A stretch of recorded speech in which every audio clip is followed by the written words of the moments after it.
O reino místico da morte. Este é um assunto fascinante. Vocês sabem que eu sou um cientista.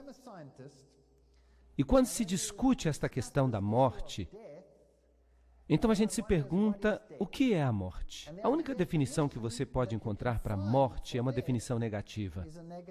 A morte é o oposto da vida. Mas o que é vida? A vida é algo que não está morto. É isso. Não se pode dizer qual de fato é a diferença. Se você pega uma célula e você olha a célula, uma célula viva e uma célula que acabou de morrer, elas têm a mesma base química, têm exatamente as mesmas enzimas, têm tudo igual, exceto por uma única coisa. Uma está viva e a outra está morta. E o que essa diferença é algo que nenhum cientista já conseguiu explicar.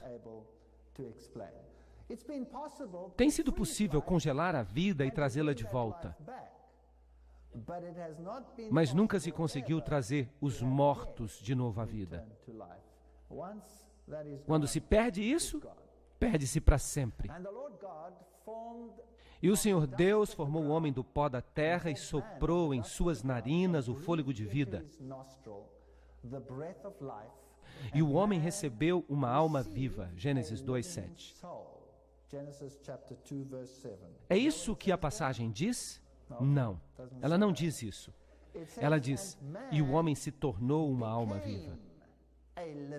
Então, em outras palavras, se nós olharmos bem o texto, nós temos dois componentes.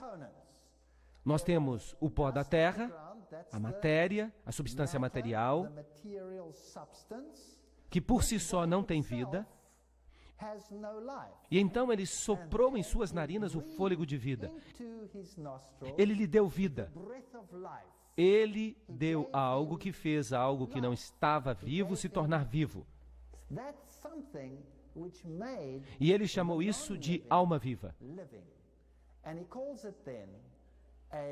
Então, em outras palavras, a combinação do pó da terra mais o fôlego de vida é igual a uma alma viva. Essa é a fórmula da vida. Agora, esse fôlego de vida, será que isso sozinho é uma entidade viva? Será que isso é algo que pode existir num outro mundo, que flutua, que tem um pensamento inteligente? Será que isso é uma alma penada? Ou será que isso é apenas ruach? A palavra hebraica para fogo, metabolismo, algo que faz com que nos tornemos vivos. Esta é uma questão importante. Agora a Bíblia diz que você não tem uma alma viva.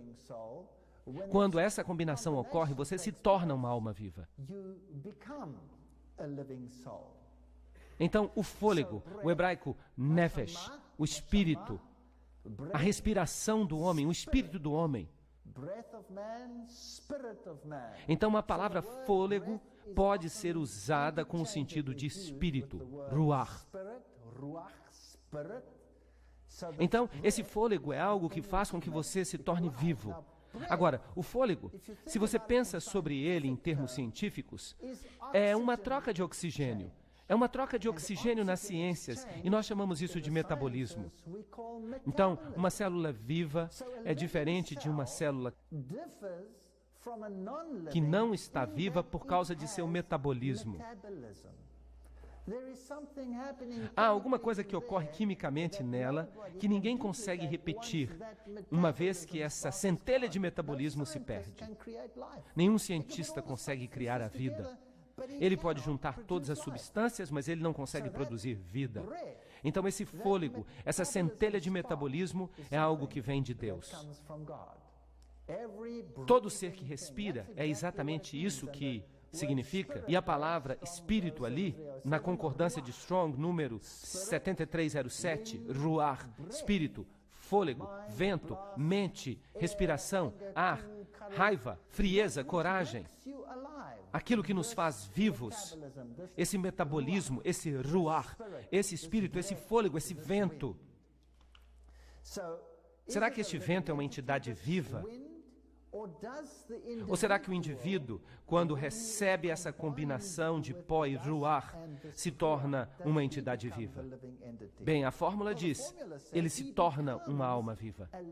Nefesh, alma, vida, pessoa, mente, criatura, o próprio corpo. Você se torna você, é isso que significa. Essas são definições que vêm diretamente da concordância hebraica. Então, quando você está vivo, você é uma alma vivente. Você é Nefesh, uma alma vivente. Você se torna uma entidade. Você não é duas entidades, você é apenas uma entidade. E o Senhor Deus ordenou ao homem dizendo, de toda árvore do jardim tu comerás livremente, mas da árvore do conhecimento do bem e do mal tu não comerás dela, pois no dia em que dela comeres, tu certamente morrerás. Gênesis 2, 16 e 17. Agora, o que isso significa? Será que o texto significa que no dia que você comer do fruto, você se separará e você viverá eternamente na nuvem número 9 como espírito?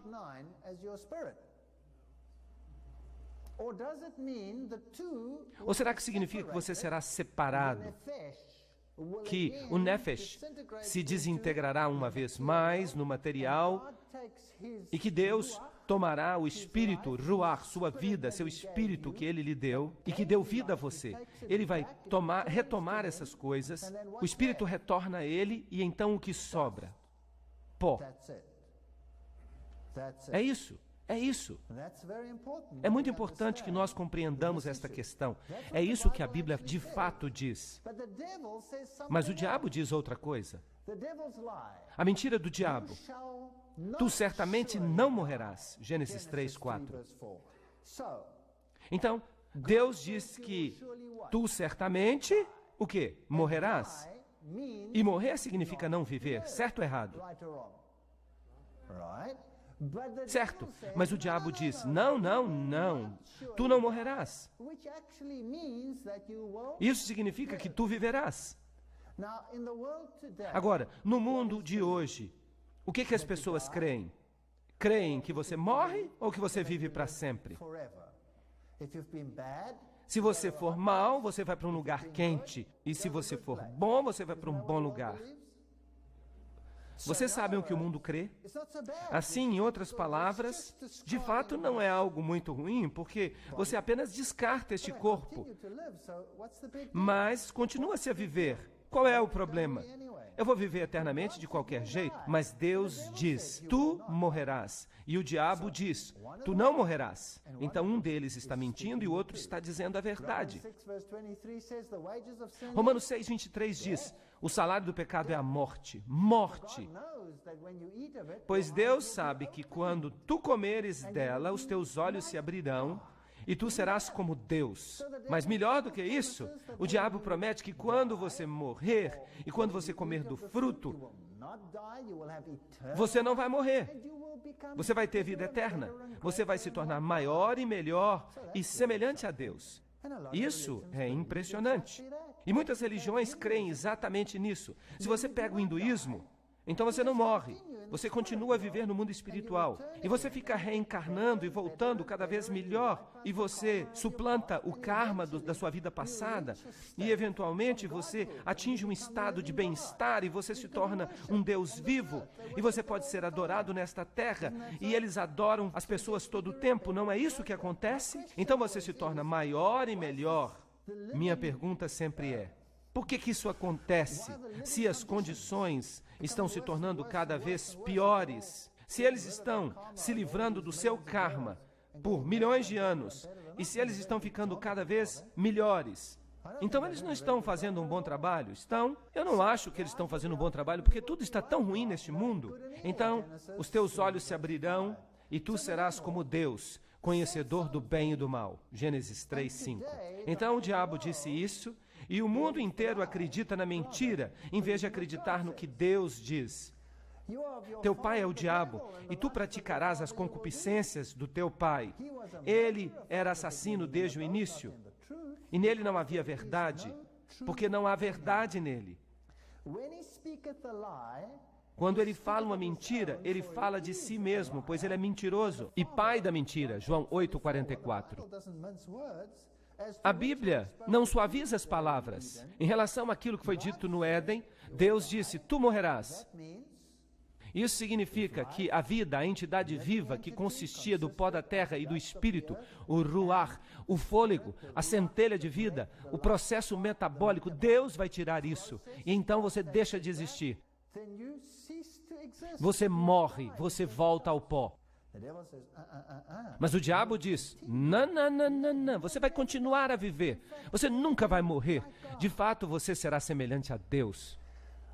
Eu sou o Deus de Abraão, o Deus de Isaac, o Deus de Jacó. Deus não é o Deus de mortos, mas de vivos. Mateus 23, 32.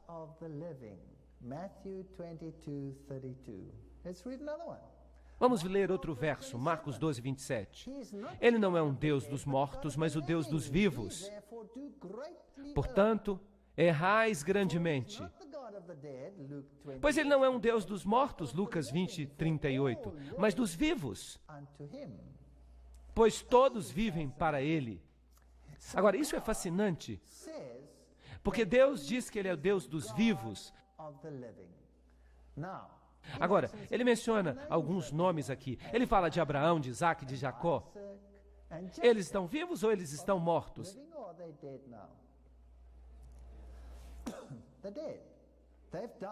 Eles estão mortos, eles morreram. Mas Deus os considera vivos. Será que isso significa que eles vivem por aí como almas penadas agora? Ou será que eles estão vivos em Cristo? Em Cristo há vida eterna para eles. Mas a questão que surge é, quando é que essa vida será dada a eles? E a resposta que a Bíblia dá consistentemente é a ressurreição. A Bíblia ensina a morte, mas se você está em Cristo, a ressurreição ocorre para a vida eterna. Os outros sistemas ensinam que quando você morre, você recebe a vida instantaneamente, você continua como espírito, e você vive eternamente como espírito. Mas então também há um ensinamento de que você ressuscita e o espírito volta para o corpo. Então o espírito precisa voltar e o corpo precisa ressurgir. Mas como viverão então no futuro? Novamente como corpo. E enquanto isso, eles vivem como espírito, mas eles nunca morrem. Isso não está consistente com o ensinamento bíblico. O resumo final é que Deus não conta aqueles que morreram em Cristo como mortos. Ele os conta como vivos, porque nele eles têm vida. Agora, Osíris, o deus dos mortos, Osíris era adorado não como Deus dos vivos, mas como Deus dos mortos. De fato, a principal coisa que podia acontecer a você era morrer. Porque quando você morria, você estava com Osíris, e Osíris era aquele que lhe dava o gozo eterno. Então Osíris era o Deus dos mortos, em oposição a Jesus Cristo, que é o Deus dos vivos. Tutmoses III parece ter escrito um livro chamado Amduat, o Guia para o Reino dos Mortos. E foi ele que inventou então o sistema sobre o qual se baseia a fé gnóstica. Todo o culto a Osíris, que nós examinamos na noite passada, de certa forma se baseia no Deus dos mortos. Então você tem dois deuses em tempos antigos. Yahvé, o Deus dos vivos, Cristo Jesus, Yahvé, o Salvador, é isso que significa. Ele é o Deus dos vivos. E você só pode ter vida através de Cristo, porque em Cristo e em ninguém mais há vida. Mas Osíris era o Deus dos mortos. Então o Deus dos mortos era realmente um Deus que concentrava-se na morte e não na vida. E a veneração dos mortos era um sistema que foi atribuído a Osíris. Então, no sistema religioso, você tem várias divindades, e Osíris é o que pesava você na balança para ver se você era aprovado. Ele, então, é também o juiz. Agora, no sistema bíblico, quem é o juiz? Todo julgamento foi dado a quem? Foi dado a Jesus. Jesus é o juiz. Ele é o Deus dos vivos. E Jesus diz: se estais em mim, nada tendes a temer. Eu sou o juiz, eu sou o advogado. Eu sou tudo isso em um só. Osíris é aquele que pesa as suas obras e vê se as suas obras são obras boas, e ele pesa as suas obras más. E se você tem mais obras boas do que obras más, então você pode ir para um bom lugar. Mas se você tem mais obras más do que obras boas, então você vai para um lugar ruim. Então o ensinamento de um lugar ruim do outro lado e de um lugar bom do outro lado é baseado no culto a Osíris. E você tem que comparar esses dois cultos com muito cuidado. Ensinava-se, por exemplo, que Anubis, o deus cão, uma outra forma de Osíris, o deus dos mortos.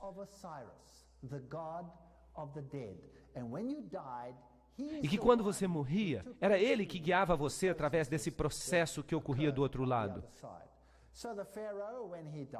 Então, quando o faraó morria, toda a sua família devia morrer. Todos os seus funcionários deviam morrer com ele. E eles provavelmente morriam alegremente, porque eles estavam simplesmente passando para o outro lado para servir numa capacidade mais exaltada do que eles serviam antes. Então eles não tinham que temer. Há religiões hoje em dia em que as pessoas estão preparadas para fazer tudo quanto é tipo de coisa doida para poder entrar nesse estado de gozo. Eles até se explodem para entrar nesse estado de gozo. Eles não têm conhecimento das Escrituras com respeito ao fato de que isso é uma tolice. Então se pensava que a vida continuava após a morte e que ela aliviava os fardos que você carregava, levando a você para viver numa nuvem do céu cheio de gozo. Agora, a veneração e a consulta aos mortos são proibidas na Bíblia. Deuteronômio 18, 12 e 18 diz: não se encontrará entre vós aquele que faz o seu filho ou a sua filha passar pelo fogo. Agora, será que as religiões ainda praticam as caminhadas no fogo? Sim ou não? Sim, claro que sim. Vá para o Oriente. E com respeito às religiões do mundo ocidental e à nossa sociedade, vocês sabiam que no processo de educação das grandes companhias hoje em dia, andar pelo fogo se tornou tão comum porque há instrutores que pertencem à nova era e eles treinam você para posições de autoridade no mundo dos negócios. E eles fazem com que os que estão sendo treinados andem sobre o fogo, para que eles vençam os seus temores. Isso é algo que Deus proíbe. Ele também proíbe o uso de adivinhação, o uso de encantamento, a consulta a bruxas e médiums. Mas, no entanto, hoje em dia fala-se muito de Harry Potter e seus amigos. É legal ser um bruxo ou uma bruxa, ser um encantador, um consultador de espíritos familiares, um bruxo, um necromante, alguém que consulta os mortos. Pois todas essas coisas são abominações ao Senhor. E por causa dessas abominações, o Senhor teu Deus as tirou de diante de ti. Deuteronômio 18, 10 a 12. Uau! Agora, se você fica tão exaltado e tão espiritual e tão perto de Deus, e se tudo é tão maravilhoso quando você morre, então por que Deus não proíbe que você faça nenhuma dessas coisas? Que você se comunique com o mundo espiritual, o outro lado? Por que Ele não permite que você seja um bruxo? Por que você não pode fazer essas coisas? Por que não? Porque quando você morre, você está morto. Então quem é que se faz passar pelos mortos em vez dos próprios mortos? Quem é ele? Deve ser Satanás, o enganador. As forças demoníacas. Então, quando você invoca os nomes dos mortos, você os chama e não aos espíritos. Você, de fato, conjura os espíritos dos mortos. E eles não têm dificuldade nenhuma em aparecer como as pessoas que já se foram. Todo mundo que entra em contato com uma pessoa morta ou com uma sepultura era considerado impuro e não podia fazer parte da adoração do templo. Isso não significa que se alguém morresse na família, você não poderia enterrá-lo, porque eles enterravam seus mortos. Eles enterraram Abraão, enterraram Isaac, enterraram Jacó. Eles chegaram a carregar os ossos de José de volta para a terra prometida. Então isso não proibia o sepultamento dos mortos ou coisa parecida, ou fazer últimas homenagens a alguém que tinha falecido, ou demonstrar a sua dor com aqueles que estavam chorando. Isso tinha que ver com adoração. Deus separou os sistemas de adoração que envolviam os mortos. Separou-os tão longe quanto o Ocidente é do Oriente. Não devia restar nenhuma dúvida a respeito da veneração dos mortos. Deus separou essas duas coisas completamente. E Deus disse: ninguém vai fazer parte do meu culto no templo e ao mesmo tempo adorar os mortos. Isso não significa que você não possa sepultar alguém que morreu. Eu não estou falando disso. Eu estou falando de adoração.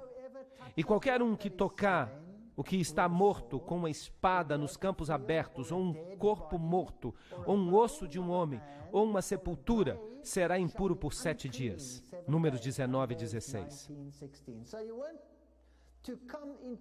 Então, você não devia nem chegar perto das sepulturas. E por que Deus estabeleceu uma distinção tão nítida? Porque o paganismo cria na veneração dos mortos. Na África, de onde eu venho, todas as grandes religiões se baseiam puramente na veneração dos mortos. Os ancestrais são aqueles através de quem todos são adorados, inclusive Cristo. E o catolicismo se encaixou como uma luva nessa situação, porque o catolicismo ensina a veneração dos mortos. Há esse santo e aquele santo e outro santo mais, e santo para todos os gostos. E é através dos santos que você vai a Deus. Agora, no sistema africano, você passa pelos ancestrais para você chegar a Deus. Entre os índios, a cultura do homem pele vermelha, você tem que fazer exatamente a mesma coisa. Tudo se baseia no paganismo. É tudo o que eles fazem. E é por isso que Deus estabeleceu uma distinção nítida e disse: escutem, não deve haver veneração dos mortos. De fato, eu não quero que vocês se envolvam com isso. Você não pode entrar em contato com essas entidades dos mortos. Vocês não devem presumir que elas estejam ativas em seu favor, porque essas pessoas estão mortas, e morto é morto. E o Senhor Deus disse a Moisés: fala aos sacerdotes, aos filhos de Arão, ninguém se contaminará com os mortos entre o meu povo. Levítico 21:1. Distinções muito nítidas, muito claras. Mas o mundo hoje não acredita na morte dos mortos. Eles acreditam na mentira que o diabo falou. E eles acreditam que a vida continua após a morte. Que alguns estão no paraíso e que você pode entrar em contato com outros. A Bíblia diz: nada disso, nada disso. Nenhum contato com eles. Qualquer contato com eles é a mesma coisa que bruxaria. Agora, vamos dar uma olhada nas catedrais do mundo hoje. As catedrais do mundo hoje são todas construídas em antigos lugares de adoração pagã. Nenhuma catedral podia ser construída sem a presença de cadáveres e sepulturas. Do contrário, não seria uma catedral. Uma catedral é de fato um mortuário. É um cemitério. E Deus disse: você não deve entrar em contato com as tumbas dos mortos quando você entrar no templo para me adorar. Você precisa ficar longe dos templos por 7 dias. Você pode demonstrar luto. Eu estou estabelecendo uma diferença entre o paganismo e o Deus dos vivos. Eu não sou o Deus dos mortos. Eu sou o Deus dos vivos. Então, fiquem longe dessa questão de adoração dos mortos. Eu sou Deus. Adorem a mim. Não adorem os ossos de um cadáver. Bem, as catedrais não são lugares pagãos de adoração, apenas. Todas as grandes catedrais, Notre Dame, São Paulo, todas as catedrais foram construídas em lugares de adoração pagã. E elas foram todas construídas da mesma maneira que no sistema dos druidas.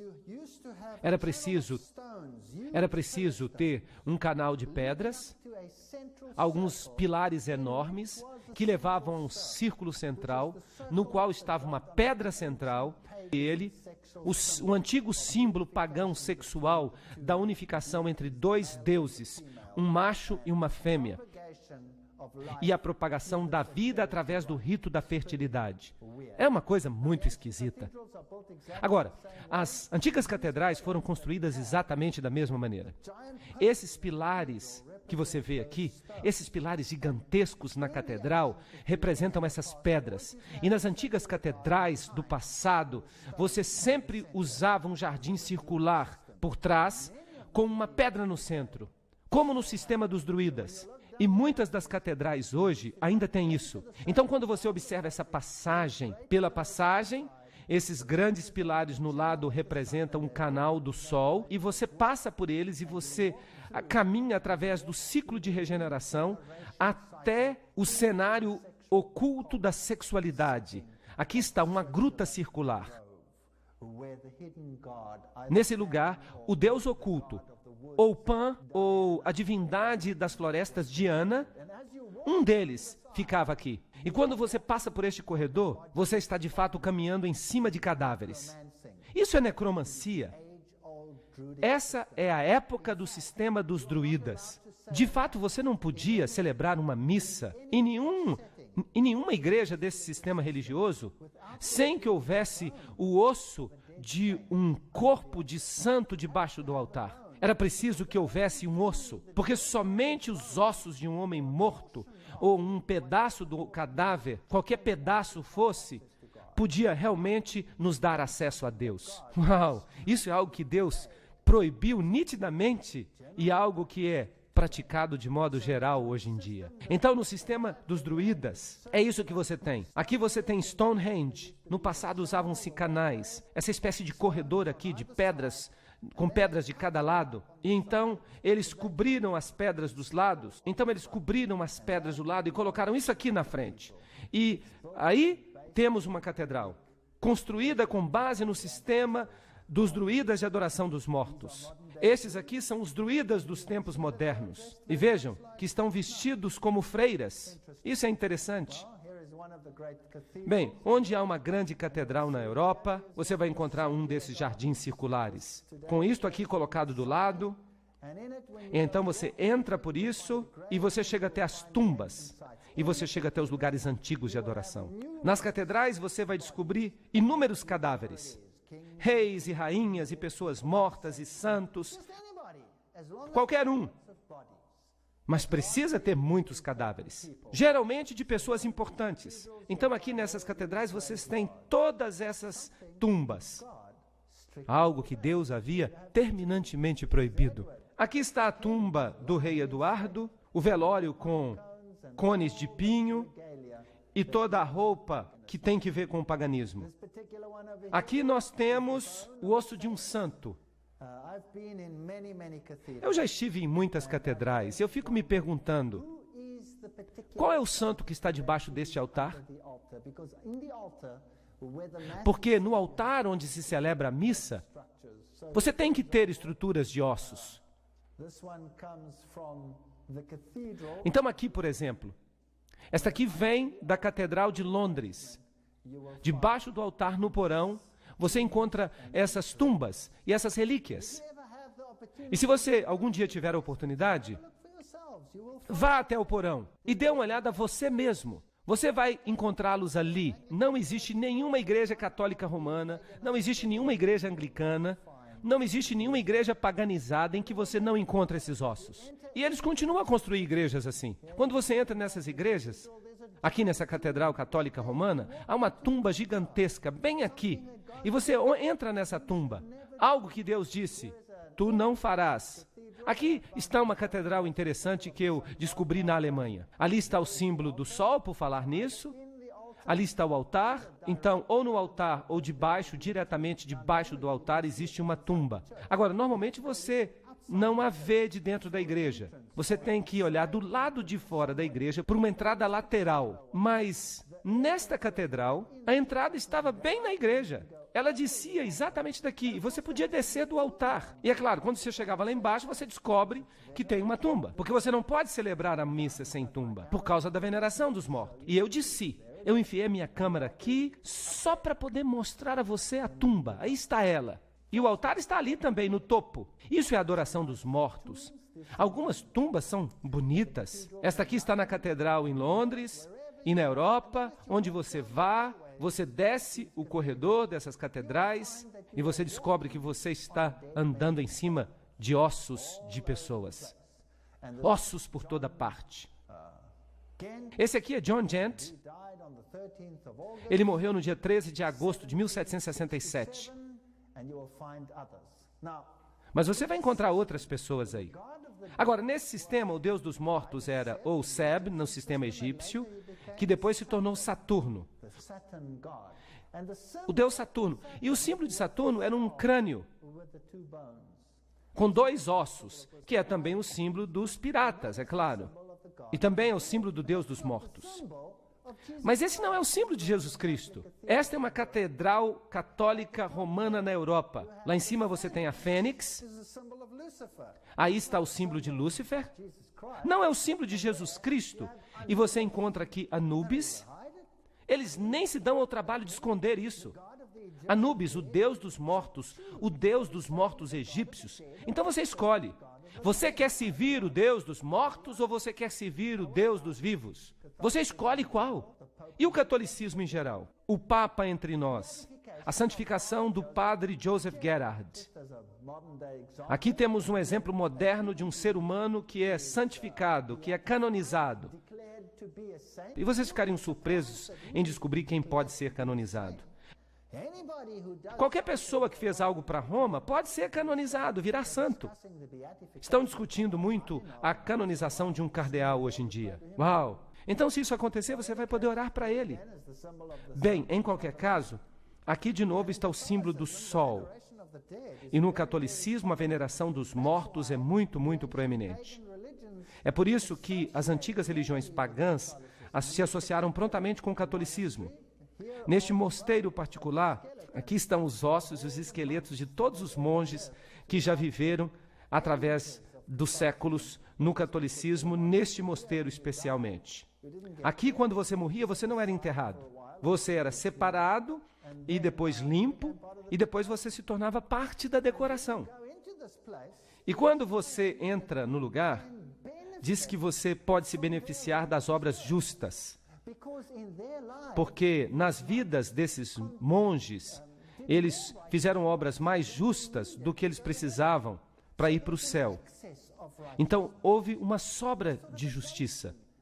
Então, eles puseram essa bacia aqui. E nela você pode juntar a justiça que escorre deles. E isso não é piada.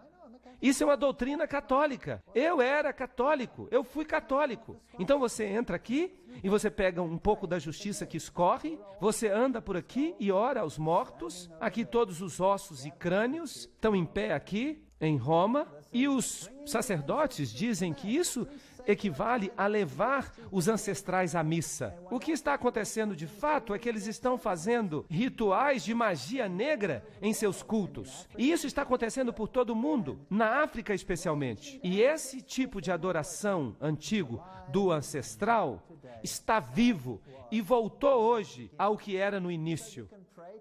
Então você pode orar a esses santos, você pode pedir a sua mediação, você pode tomar emprestado um pouco da sua justiça, do seu excesso de justiça, e Jesus Cristo, que é o único mediador entre Deus e o homem, é marginalizado.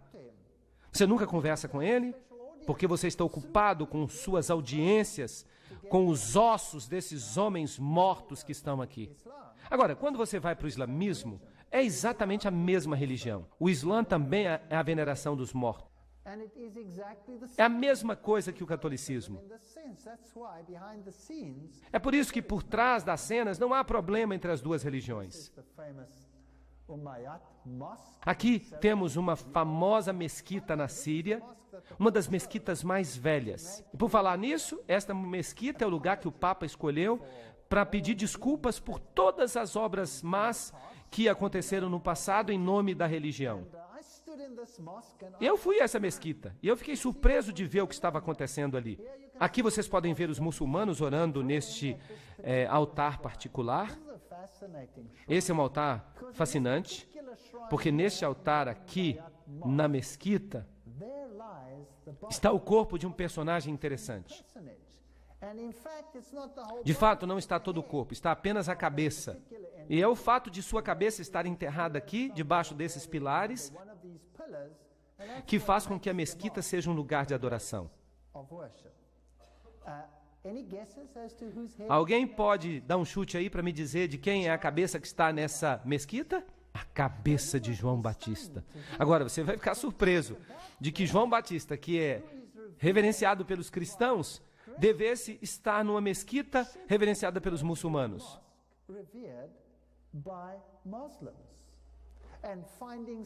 E as pessoas vão ali buscar a graça da cabeça de João Batista. E é claro, o Papa veio aqui e o Papa também prestou uma homenagem especial a esse crânio. É claro que eu não sei se essa é mesmo a cabeça de João Batista. Felizmente, a Igreja Católica não ficou sem um pedaço dessa commodity de luxo. Porque os católicos dizem que eles têm o braço de João Batista em uma de suas catedrais em Istambul. Querem ver? E talvez outros pedaços estejam também distribuídos entre os dois. Eu não sei, mas não é triste? É muito triste ter esse ritual de orar aos mortos. Pois tu és pó e ao pó voltarás. Gênesis 3:19. Em Adão todos morreram. 1 Coríntios 15:22. Então toda a humanidade que estava em Adão está sujeita à morte. Esse é o resumo final. E a morte é a ausência de vida. Você fica morto. E o Senhor Deus formou o homem do pó da terra e soprou em suas narinas o fôlego de vida, e o homem se tornou alma vivente. Gênesis 2:7. Então o pó voltará à terra como era, e o espírito voltará a Deus que o deu. Ele retorna a Deus. Ele nunca foi uma entidade. Ele é Ruach, o espírito, o fôlego de vida, que retorna para Deus, e então você cessa de viver. Eclesiastes 2:7. Vamos ler o que acontece aqui em Jó 27:3. Enquanto o meu fôlego estiver em mim e o Espírito de Deus estiver nas minhas narinas. Esse é o paralelismo hebraico. Isso significa que o fôlego e o Espírito são a mesma coisa. Em outras palavras, ele está dizendo, esta é a situação e esta é a situação, repetindo-a em palavras diferentes. Isso é que é o paralelismo hebraico. Como nós já vimos também na concordância, isso significa que esse princípio doador de vida, o Espírito, é a mesma coisa que o fôlego, o princípio doador de vida que vem de Deus. Enquanto o meu fôlego, esse princípio doador de vida, o fato é que eu respiro, e enquanto o Espírito de Deus estiver nas minhas narinas, o fôlego está nas minhas narinas. É por isso que eu estou vivo. Se Deus tirar o fôlego, esse princípio doador de vida de mim, o que acontece comigo? Eu morro. Vejam isto aqui. Ezequiel 18:4. A alma, nefesh, que pecar, esta morrerá. Então as pessoas dizem, eu morro porque a minha alma permanece viva. Não, não, não. A alma é a entidade que está viva. Ela significa o corpo mais ruach, o espírito. E quando eu morro em pecado, eu morro. Esta alma, nefesh, a entidade viva, morre, deixa de existir. Assim, a alma não é uma entidade separada que vai e se senta numa nuvem lá no céu e fica tocando harpa. Eu sempre pensei que isso seria muito chato. Um dia eu morrer e me sentar numa nuvem e tocar harpa. Foi por isso que eu deixei a igreja e me tornei ateu. Mas depois eu voltei para a igreja. Essas questões sempre me fascinaram. A Bíblia King James usa a palavra alma 1.600 vezes, mas ela nunca usa a expressão alma imortal. Essa expressão não existe. Não existe isso. Só Deus é imortal. A Bíblia declara que a morte é um sono 53 vezes. Claro, você dorme quando você está em Cristo, porque Cristo é o Deus dos vivos. E quando você morre, a Bíblia diz que se você está em Cristo, é como se você estivesse dormindo. E Deus há de acordá-lo no dia final. Vamos ver então o que acontece quando você morre. Mas o homem morre, passa. Sim, o homem entrega o seu espírito, o ruach, o espírito. E onde está ele? Jó 14:10. O homem morre, é eliminado. É isso que a nova King James diz no mesmo texto. O homem expira. O que é ele? Essa palavra espírito aqui é a mesma palavra expirar. Não é uma boa tradução, então tenham cuidado com a sua tradução. A palavra expirar significa deixar de respirar. Não está certo? Ele deixa de respirar. Então o fôlego sai dele, o princípio de vida sai dele. O hebraico gavá, morrer, ficar morto, perecer, expirar, estar a ponto de morrer. É isso que significa. E quanto tempo ele permanecerá nesse estado? Jó 14:12 diz: até que os céus deixem de existir. Eles não acordarão, nem se levantarão de seu sono. Este é o ensino da Bíblia. Quando você morre, você fica no estado de sono durante quanto tempo? Até que os céus não mais existam. E quando é que isso vai acontecer, por falar nisso? A Bíblia diz que quando Cristo voltar, os céus se desfarão como um pergaminho. Então, quando Cristo voltar, haverá um despertar do sono. Então você morre, você se torna nada, você dorme até o dia da ressurreição. E não é por sua vontade que você acordará deste sono. Vamos dar uma olhada no exemplo prático que Jesus deixou para nós. João 11:11. Nosso amigo Lázaro dorme.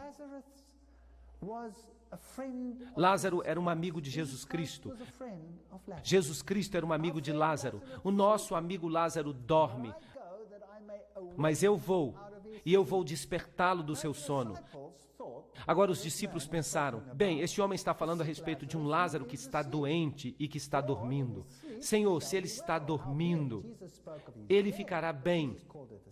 Mas Jesus estava falando da morte, e Jesus chamou do seu sono, mas eles pensavam que ele estava descansando, o sono do repouso. Então Jesus disse claramente para eles: Lázaro está morto. Percebem? Lázaro está morto, mas para Cristo, Lázaro estava o quê? Dormindo, porque Cristo é o Deus dos vivos, não um Deus dos mortos. Então, aqui ele estava dormindo. E Abraão? O que Abraão está fazendo para Cristo? Dormindo. E é isso que significa. Então Lázaro está morto, mas para Cristo ele estava apenas dormindo. Deus não se esquece dos mortos. Eles estão em Cristo. Deus tem um bom HD. Ele tem um registro pleno de sua entidade como você é. E quando ele diz, volte, aí está você, perfeito, como estava antes, ou até melhor. Senhor, se tu estivesses aqui, meu irmão não teria morrido. João 11:21. Agora, quando Jesus vem até Lázaro, ele é confrontado por Maria, que diz, se você tivesse estado aqui, ele não teria morrido. Mas o seu irmão se levantará de novo. João 11:23. Jesus a conforta e diz, qual é o problema? Você não tem fé? O seu irmão há de se levantar.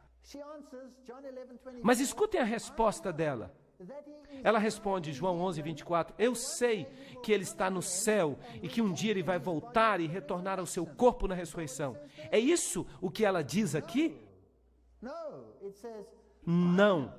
Ela diz, eu sei que ele se levantará na ressurreição no último dia.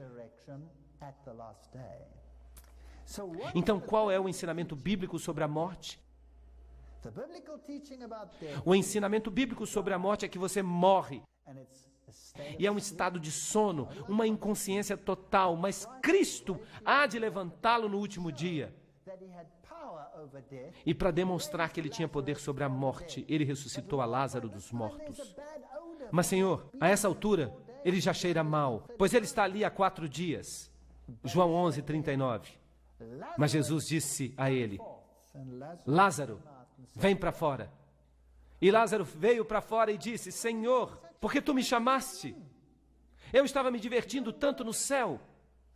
Ele não fala nada disso, nem uma palavra. Lázaro continuou com a sua vida como se ele tivesse despertado de um sono. Não há questão que ele não estava no céu em qualquer outra parte durante esse período. E quando os teus dias se cumprirem, tu dormirás com os teus pais. 2 Samuel 7:12. Para Daniel, ele disse, leia o último verso de Daniel. Ele diz: Daniel, tu dormirás, mas tu te levantarás de novo nos últimos dias. E nos últimos dias hás de receber a herança que te está reservada. Eles todos dormem em Cristo.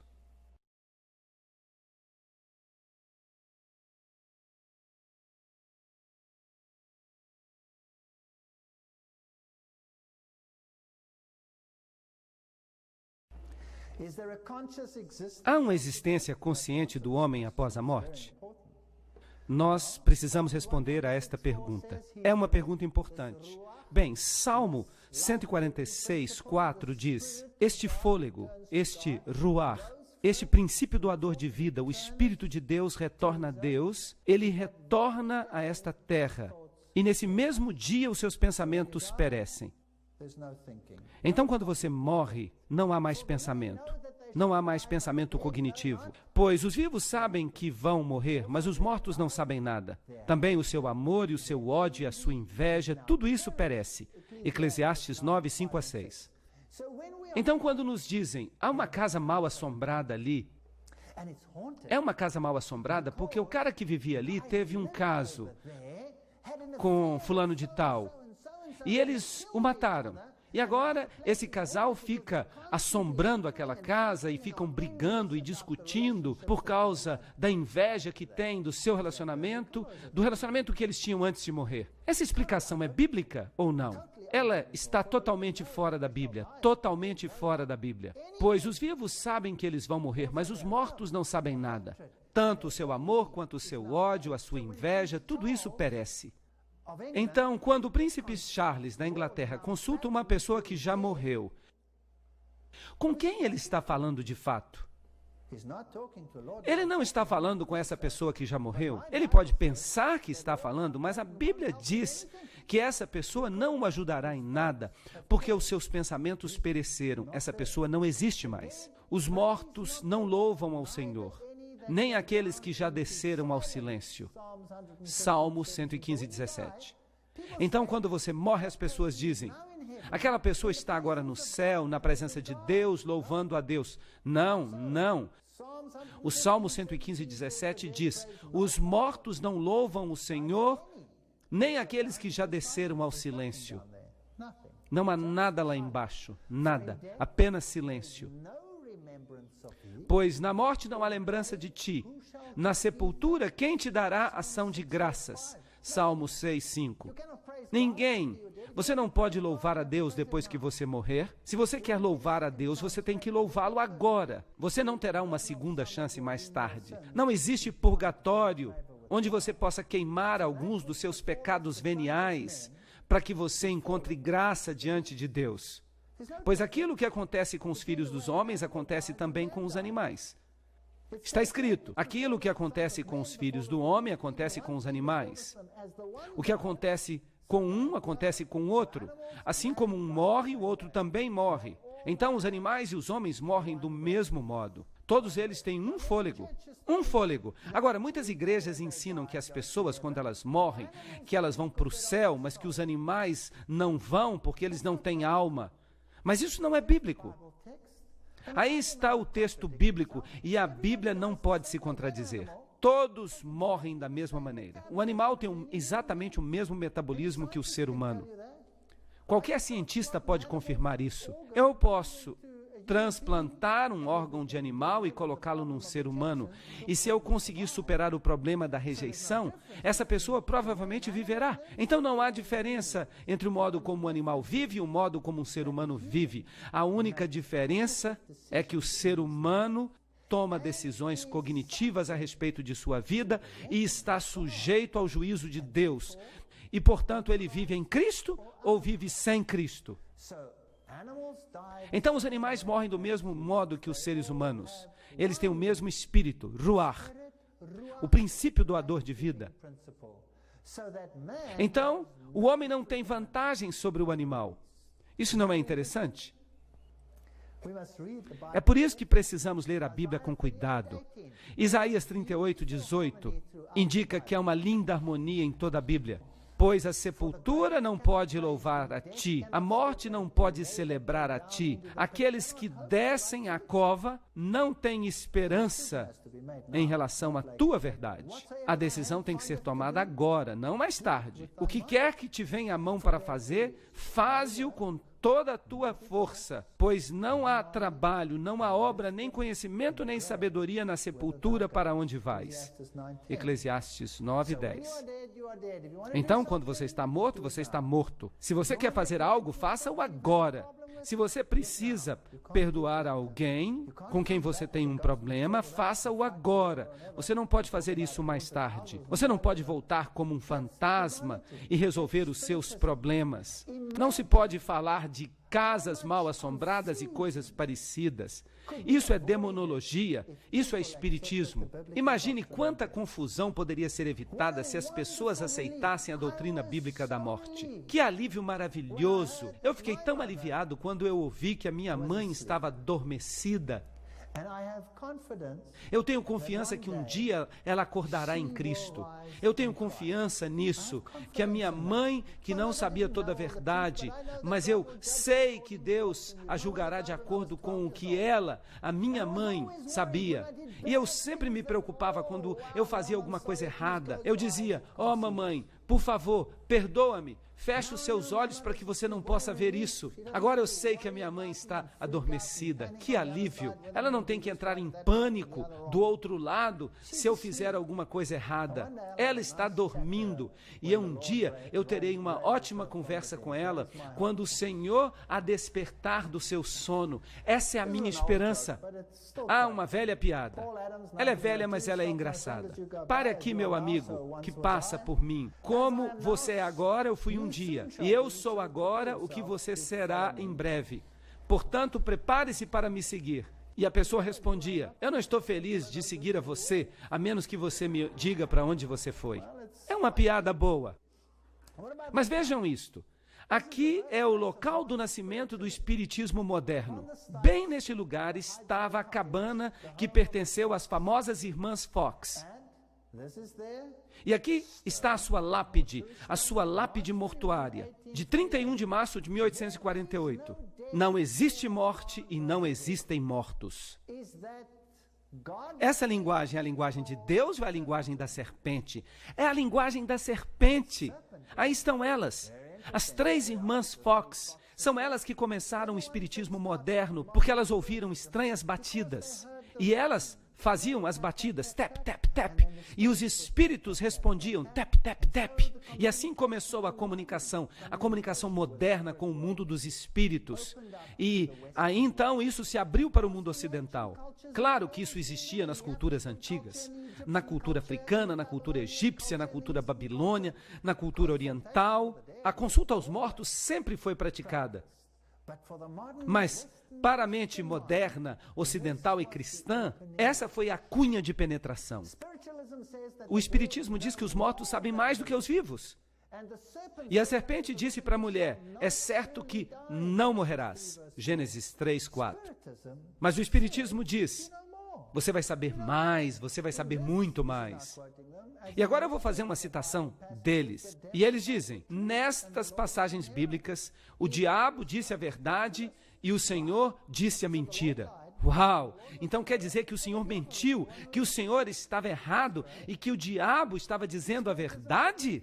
Os espíritas dizem que os mortos não estão mortos. O princípio fundamental do espiritismo é que os seres humanos sobrevivem à morte do corpo e que, ocasionalmente, sob condições não ainda compreendidas completamente, nós podemos nos comunicar com aqueles que já morreram. Então eles dizem, você não está morto, mas a Bíblia diz, você vai morrer. Bem, então quem está certo e errado? Um dos dois tem que estar errado. O espiritismo argumenta que os mortos se comunicam com os vivos. Não há morte no túmulo. Eu converso frequentemente com os mortos. Eu não posso duvidar que as pessoas continuam vivas depois da morte, porque eu falo o tempo inteiro com elas. Escrito pelo Sir Oliver Lodge. Uau! De fato, o espiritismo está vivo e é praticado nos mais altos escalões da sociedade de hoje, nos mais altos níveis da nossa sociedade. Reis, rainhas, imperadores, presidentes, todos eles o praticam. Algo que a Bíblia proíbe. Está escrito no jornal O Pensador Progressivo, de 18 de maio de 1929. O que o espiritualismo é e faz? Ele remove todo o medo da morte, que é realmente o portal para o mundo dos espíritos. Eis aí o misticismo oriental, da adoração a Osíris. Trata-se de Anubis. Ensina-se que a morte não é a interrupção da vida, mas uma mera mudança de condição. O espiritismo é a mensagem de Deus para os mortais, declarando que não há morte, que todos aqueles que já morreram ainda vivem, que há esperança na vida além para aqueles que são mais pecadores. Continue a pecar, não importa, você pode consertar isso mais tarde, pois toda alma progredirá através dos séculos até as alturas sublimes e gloriosas, onde Deus é amor e amor é Deus.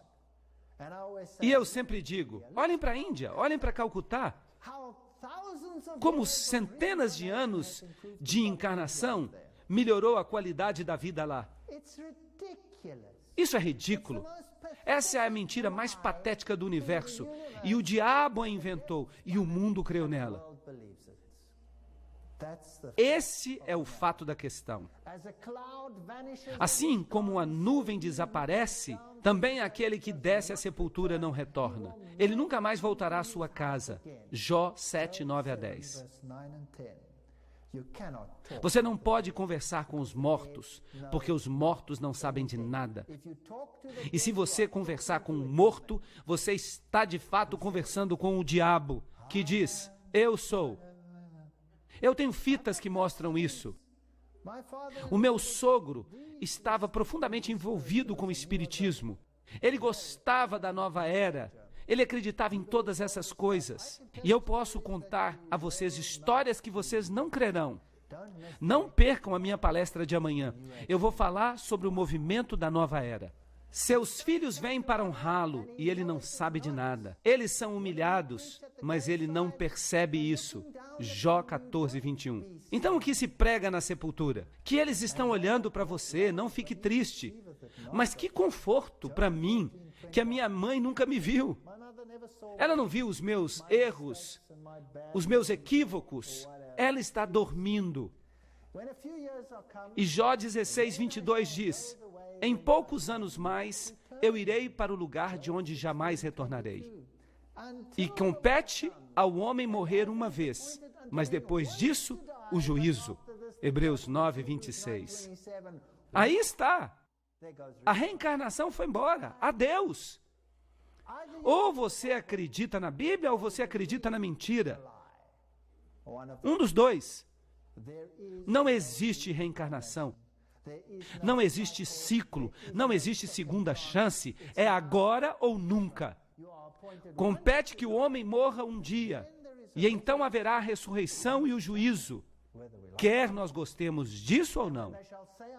Quando disserem a vocês, procurem um médium ou alguém que consulte os espíritos e murmure encantamentos, pois todos recorrem a seus deuses e aos mortos em favor dos vivos. O que vocês estão fazendo consultando os mortos? Falem com Deus. Não consultem os mortos, não consultem as estrelas e os médiuns, não consultem os bruxos e os necromantes. A lei é o testemunho. Se eles não falarem dessa forma, é porque não há luz neles. Isaías 8:20. Se eles não falarem de acordo com a Bíblia, esqueçam. Esqueçam, eles estão mentindo. Assim, o Espiritismo e a morte estão unidos. Mas Deus e a vida estão unidos. Não considerem aqueles que têm espíritos familiares, não busquem os bruxos, não se contaminem com eles, pois eu sou o Senhor seu Deus. Levítico 19:31. Talvez os filmes de Harry Potter possam agradar a alguns, mas eles plantam as sementes nas mentes, e essas sementes amadurecerão e produzirão frutos de injustiça. Entidades espirituais que saem das pessoas, uivando pelas casas, bons espíritos, maus espíritos, bons bruxos, maus bruxos. Que monte de porcaria isso é! E os nossos filhos estão fazendo essas coisas. E fazendo onde? Até na igreja. Vocês acreditam nisso? Não coloquem a sua confiança nos príncipes, nem nos filhos dos homens, nem naqueles que não podem ajudar. O seu fôlego se vai, o seu ruar, a sua vida, volta para o pó. E naquele mesmo dia os seus pensamentos perecem. Salmo 146, 3 e 4. Assim era com os antigos egípcios que acreditavam na doutrina pagã da imortalidade da alma. E eles ensinavam isso com fervor em Alexandria. Agora, vocês sabem o que é mais interessante? Que os judeus eram como as pessoas de hoje em dia. Eles pensavam que eles obteriam uma educação melhor nas universidades do mundo. Então eles foram estudar a teologia das nações. E muitos deles receberam a sua educação em Alexandria. Os saduceus acreditavam que quando você morresse, você ia direto para o céu. E que você se sentava no seio de Abraão. Era muito confortável isso, e que se você tivesse que fazer uma oração, você orava a Abraão, que estava morto, para se comunicar com Deus.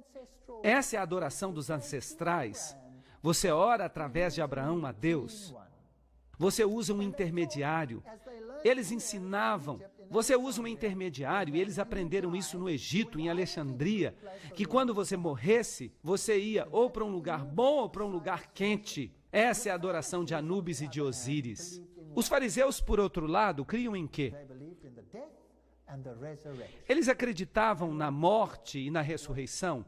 E quando Paulo foi trazido diante do Sinédrio, porque é surpreendente o tipo de pessoas que você encontra quando você está se opondo a Deus. No que diz respeito à sua oposição a Cristo, os fariseus e os saduceus estavam em perfeita harmonia uns com os outros. Eram amiguinhos, companheiros. E quando confrontaram Paulo, Paulo ficou encrencado. Pois ele era um deles e dizia: eu sou fariseu, eu acredito na ressurreição. Lembram-se? E o que aconteceu lá? Eles começaram a brigar tanto entre si mesmos que eles nem mais sabiam o que eles fariam com Paulo. Isso é interessante.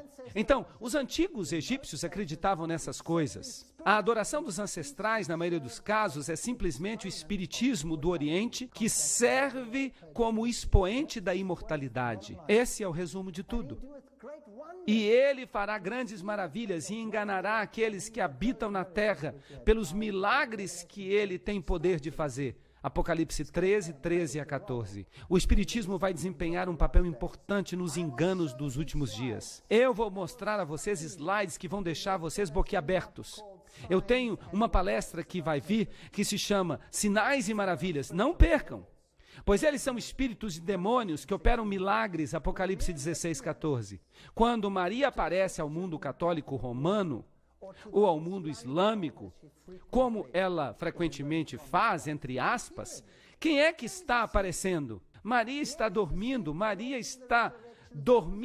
esperando a ressurreição. Então quem é que aparece? É um demônio que se finge de Maria. E não se admirem, pois o próprio Satanás se transforma em anjo de luz, segundo aos Coríntios 11, 14. O diabo assume a forma de Cristo. Ele aparece como Mitra e ele diz: eu sou seu irmão, E em muitos ciclos eu fiz isso, e fiz aquilo outro. Mas isso é um absurdo. Se ele é tão perfeito porque ele teve tantos ciclos, então todos deveriam ser grandes de acordo com essa doutrina. Porque todos nós teríamos tido a mesma quantidade de ciclos, certo? Por que então ele deveria ser melhor do que os outros? Mas eles estão todos mortos. Nenhum deles está vivo. E é por isso que são demônios. Satanás e as aparições de Maria, exatamente a mesma coisa. Ou aparições de Guia, de Vishnu, de Siva, tudo é a mesma coisa. Mateus 7, 22 a 23 diz: muitos me dirão naquele dia, Senhor, Senhor, nós profetizamos em teu nome, e em teu nome nós expulsamos demônios, e em teu nome fizemos maravilhas. E então eu lhes direi, eu não vos conheço. Apartai-vos de mim, vós que praticais a iniquidade. Iniquidade, anomia, ir contra a lei de Deus. Efésios 6, 11 diz: revesti-vos da armadura de Deus. Você não pode escolher alguns pedaços da Bíblia. Você tem que colocar toda a armadura para que você possa ser capaz de resistir às artimanhas do diabo. Se um espírito entrar aqui agora e me disser que é Jesus Cristo, como aconteceu no México, quando milhares de pessoas se prostraram num campo de futebol quando ele apareceu e o adoraram. Alô? Quem é que está aparecendo aí? Se você quer ficar contra essas estranhas manifestações, então você deve se armar com a Bíblia. Bem, algumas pessoas dizem, e o ladrão na cruz? Jesus disse para ele, você vai estar comigo no paraíso. Vamos examinar isso com cuidado. E ele disse a Jesus, Senhor, lembra-te de mim quando tu vieres em teu reino. Lucas 23, 42. Aquele dia era a sexta-feira. E Jesus respondeu, em verdade eu te digo, hoje estarás comigo no paraíso. Lucas 23, 43. Então, você vê o ladrão com Cristo no céu no dia em que ele morreu? Bem, isso depende de onde você coloca a vírgula, porque a vírgula não estava lá no texto original. De fato, o espaço entre as palavras também não existia no texto original. Tudo era uma frase só. Então, dependendo de onde você coloca a vírgula, pode-se também ler, em verdade eu te digo hoje, estarás comigo no paraíso. Então agora nós temos que fazer a pergunta. Jesus, o ladrão, esteve com você no paraíso neste mesmo dia, na sexta-feira? Ele esteve no paraíso com você nesse dia, sim ou não? Bem, em primeiro lugar, ele não pode ter estado lá, porque ele não estava morto ainda. Porque a Bíblia diz que quando o sábado estava terminando, disseram aos romanos, vocês precisam dar uma olhada nesses caras, eles ainda estão vivos. Então eles foram e fizeram o que com seus ossos? Eles quebraram os ossos. Mas quando eles vieram a Cristo, ele já estava morto. Então, eles quebraram os ossos daqueles ladrões para que eles não pudessem descer da cruz no sábado, porque seria um sacrilégio persegui-los no sábado. Isso seria quebrar o sábado. Então, em primeiro lugar, aquele ladrão não tinha morrido ainda no sábado. Ele viveu além daquele dia.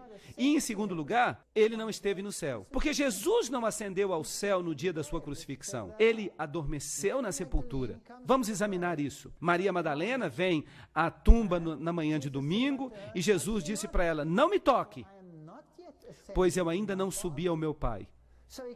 Então ele não pode ter estado com o ladrão no céu, porque ele ainda não tinha subido a seu Pai. Mas você vai aos meus irmãos e você diga a eles que eu subo para o meu Pai e para o seu Pai e para o meu Deus e o seu Deus. Assim, cedo no primeiro dia da semana, Jesus subiu ao céu. Ele não tinha subido ainda na sexta-feira e naquela noite ele estava de volta, porque ele apareceu entre os discípulos. Então, naquele dia, ele foi para o Pai e o Pai aceitou o seu sacrifício. Então, o ladrão não esteve com Cristo no céu naquele dia. Então Cristo disse, em verdade eu te digo hoje, estarás comigo no paraíso. Deus não se esquece dos mortos. Se um homem morrer, voltará a viver? Todos os dias do meu tempo eu aguardarei, até que me venha uma mudança. Tu hás de me chamar, e eu te responderei. Tu terás o desejo das obras das tuas mãos. João 14, 14 a 15. Então, ele morreria, ele adormeceria, e Cristo desejaria, ele anelaria estar com o seu povo. Cristo mal pode esperar o dia da ressurreição, para que os mortos que dormiram em Cristo, naquele dia da ressurreição, para que ele possa lhes dizer: vinde, eu estou aqui, e eles então despertarão. Mas agora Cristo ressuscitou dos mortos, como as primícias dos que dormem. Pois assim como todos morreram em Adão, do mesmo modo todos viverão em Cristo. Cristo é as primícias. E depois dele, aqueles que são de Cristo, quando? Na sua vinda. Agora a Bíblia diz que houve uma oferta movida, uma oferta de primícias. Agora, quando Cristo se levantou dos mortos, houve um terremoto. O que aconteceu? As sepulturas se abriram e os mortos se levantaram. Alguns mortos escolhidos se levantaram. E aqueles mortos são as primícias da ressurreição e estão com Cristo no céu. Então, alguns já estão no céu. Também há outros que já estão no céu. Enoque nunca morreu. Ele foi para o céu, ele foi trasladado. Elias não morreu. Ele foi trasladado, ele foi para o céu. Moisés morreu, mas ele foi ressuscitado, porque o livro de Judas diz que houve uma disputa por ele. E Elias, Moisés, Enoque e inúmeros outros que servem como sacerdotes na presença de Cristo. Porque havia 24 anciãos juntos, 24 com Cristo no santuário celestial. Então, há anciãos que estão servindo nas cortes celestiais. Portanto, alguns estão vivos. Eu me satisfarei quando eu despertar com a tua semelhança. Nós seremos transformados à semelhança de Cristo. Está escrito em Salmo 17:15.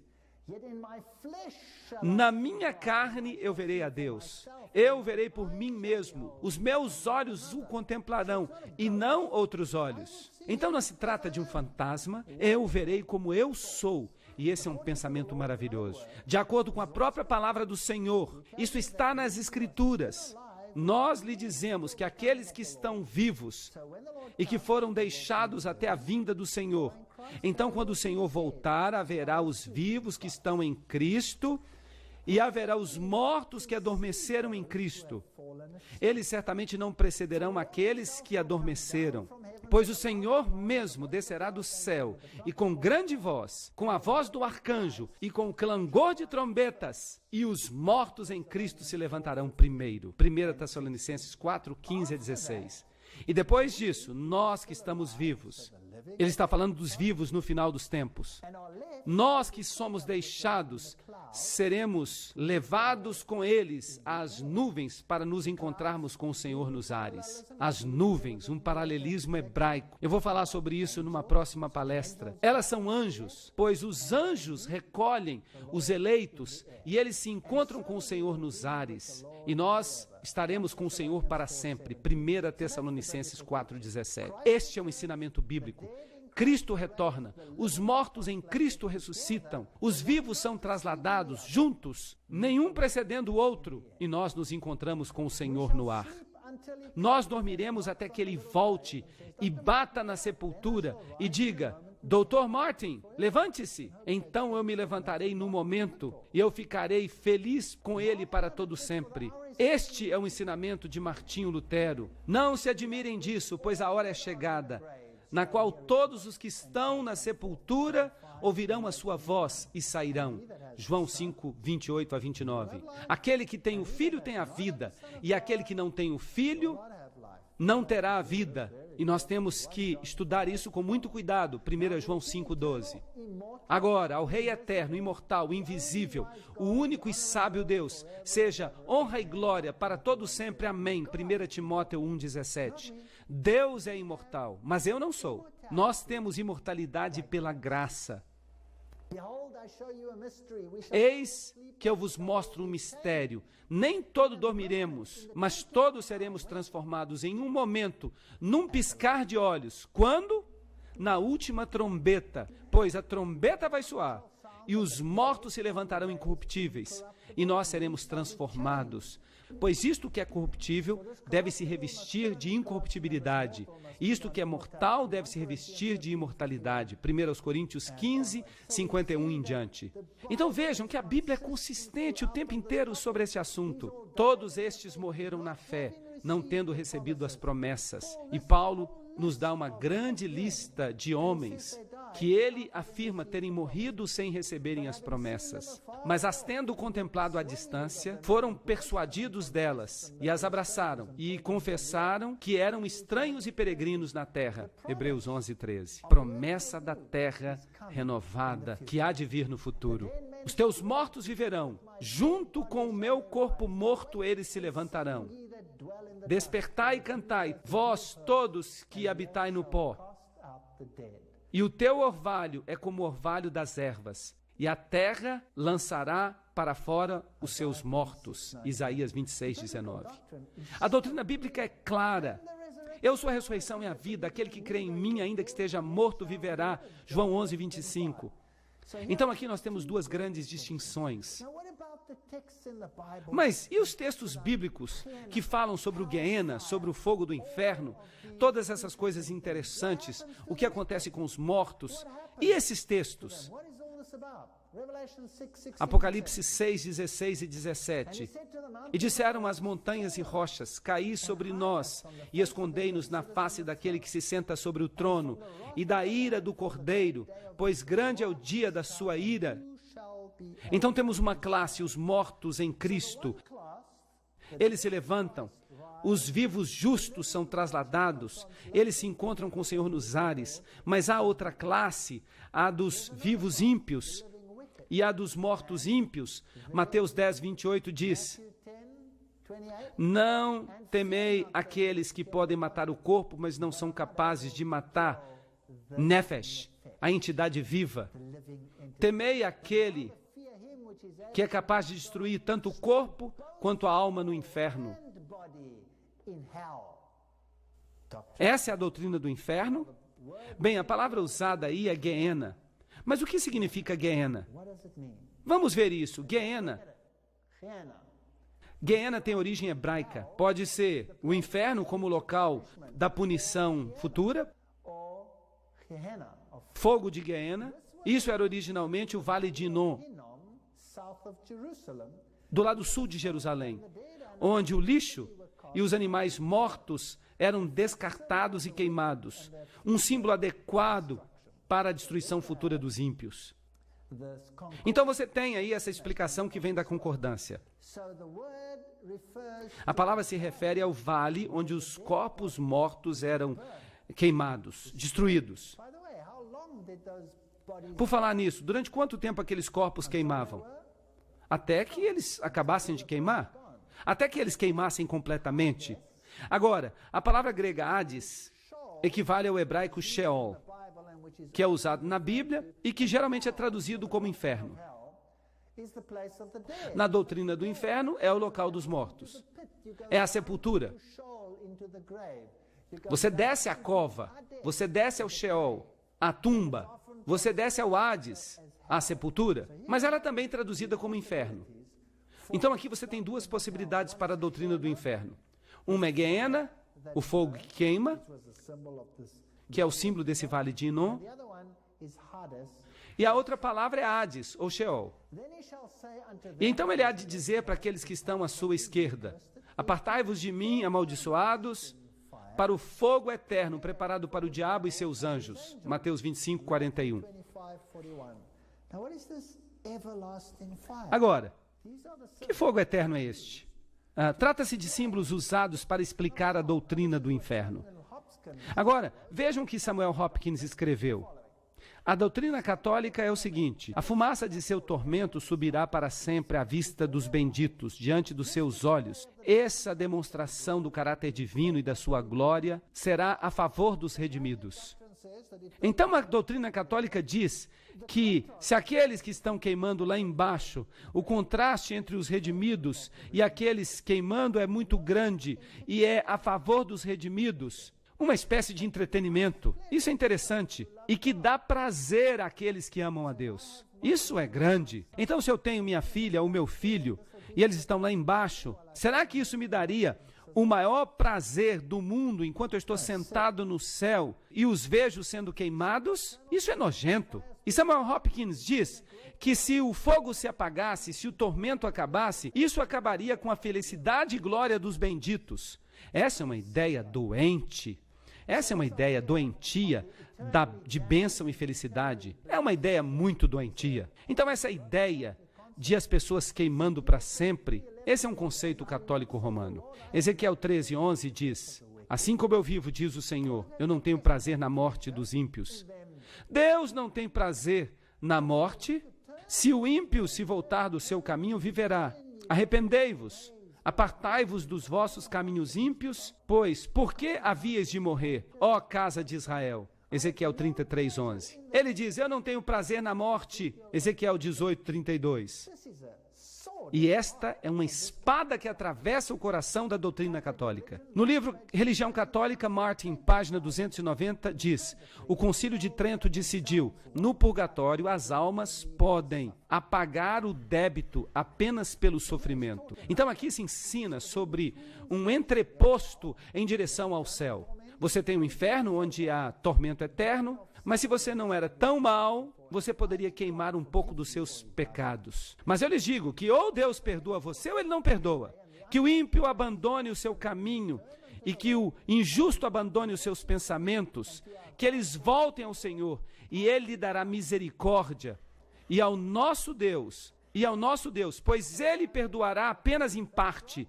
Isaías 55:7. É isso que o texto diz? Não, que Ele perdoará abundantemente. Assim como o Oriente está distante do Ocidente, Ele removerá os seus pecados. Não há um entreposto onde você precisa acender uma tocha para queimar um pouco dos seus pecados para que o resto seja aperfeiçoado. A doutrina do purgatório não é bíblica. Mas e a história do homem rico e Lázaro? Bem, eu já expliquei isso. Jesus estava falando com os fariseus e com os saduceus, e os saduceus ensinavam que quando você morria, você ia direto para o céu ou direto para o inferno. Essa era uma doutrina alexandrina. Foi ali que eles receberam o seu treinamento. Foi ali que eles aprenderam que eles iam para o seio de Abraão. E agora Jesus pega essa história e ele a vira de cabeça para baixo. Eles ensinavam que se você fosse muito bonzinho, que se você fosse maravilhoso nessa terra, e se você era um dos eleitos, você ia direto para o seio de Abraão.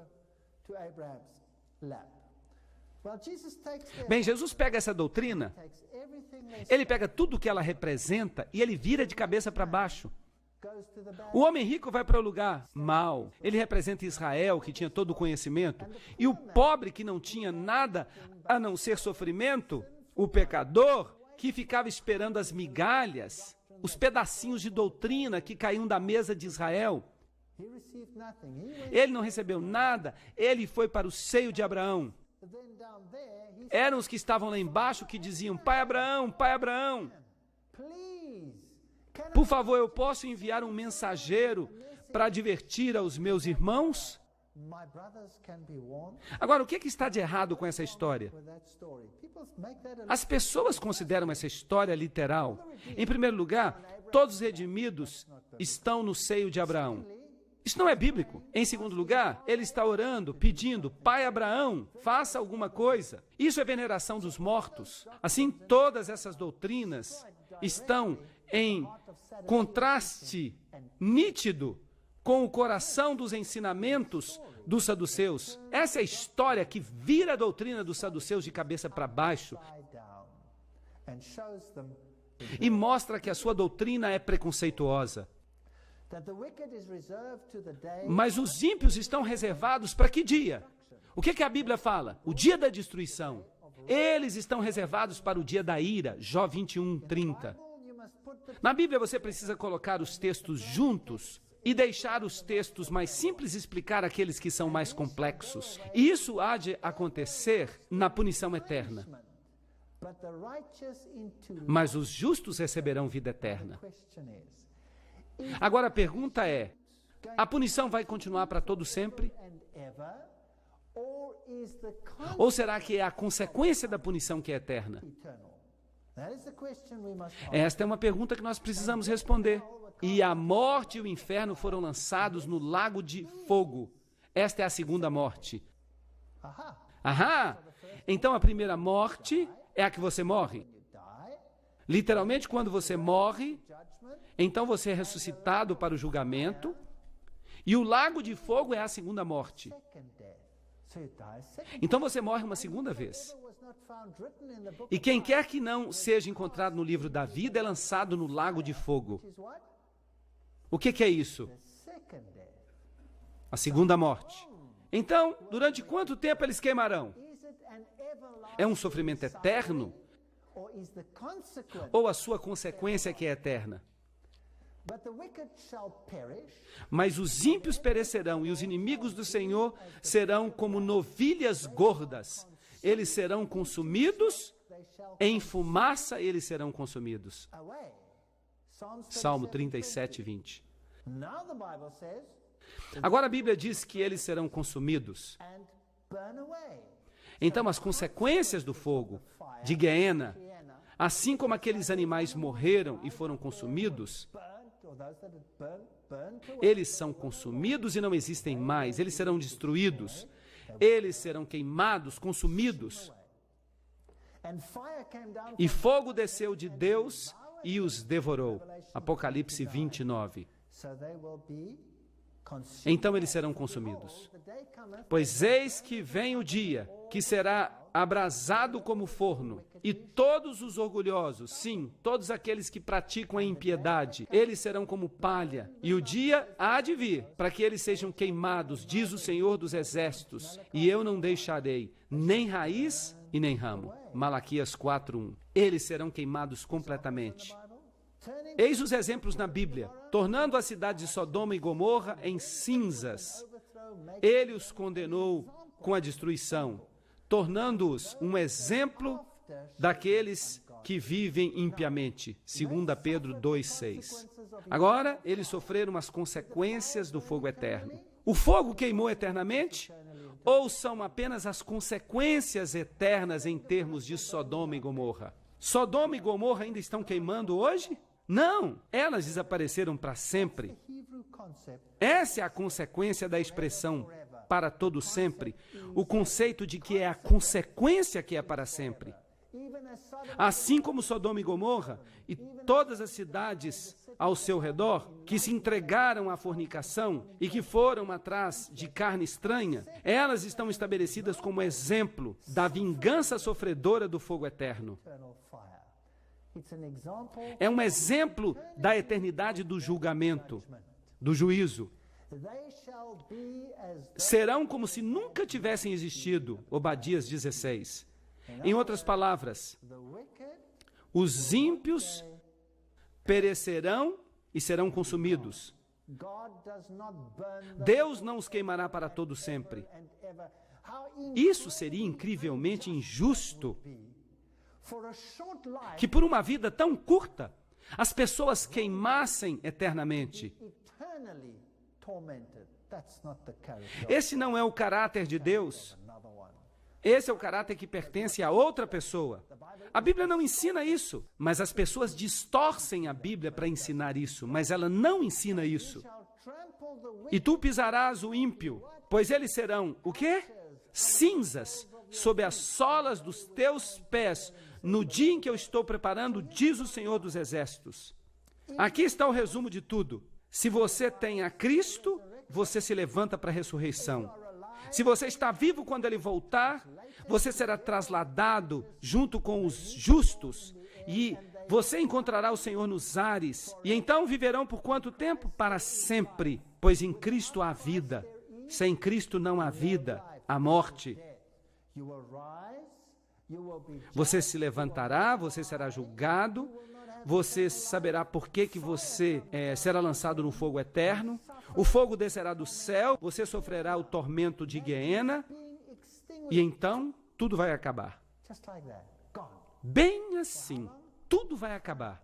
Durante quanto tempo? Para sempre, para sempre. E tu pisarás o ímpio, pois eles serão como cinzas debaixo das solas dos teus pés, no dia em que eu estou preparando, diz o Senhor dos Exércitos, Malaquias 4:3.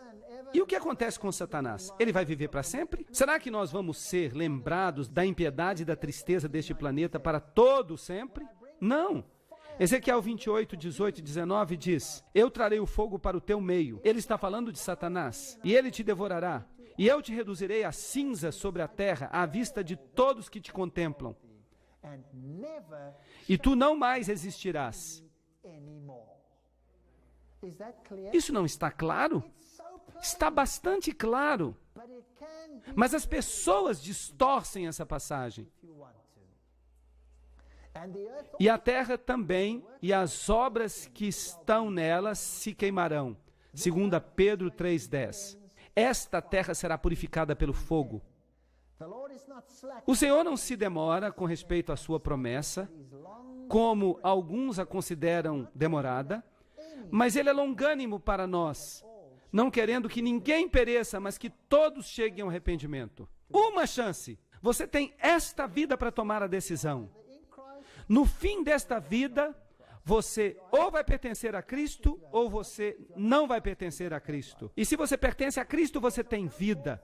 E aqueles que tiverem praticado bem, se levantarão para a ressurreição da vida. Mas aqueles que tiverem praticado mal, se levantarão para a ressurreição da destruição. João 5:29. Isso não é claro? Eu acho que é muito claro. Pois a trombeta soará, e os mortos se levantarão incorruptíveis, e nós seremos transformados, pois o que é corruptível deve se revestir de incorruptibilidade, e aquilo que é mortal deve se revestir de imortalidade. Então há de se passar o que está escrito: a morte foi tragada pela vitória. 1 Coríntios 15, 52 a 54. E então, quando o pecado tiver sido removido, e os pecadores tiverem sido removidos, e os demônios tiverem sido removidos, Deus recriará o planeta. E eu vi um novo céu e uma nova terra, pois o primeiro céu e a primeira terra passaram. Então, em vez de estar no céu e ver os ímpios queimando por toda a eternidade, para que você se delicie no sofrimento deles, não existe essa doutrina doentia na Bíblia. Essa é uma doutrina do paganismo. Ela vem de Babilônia e foi ensinada no mundo inteiro.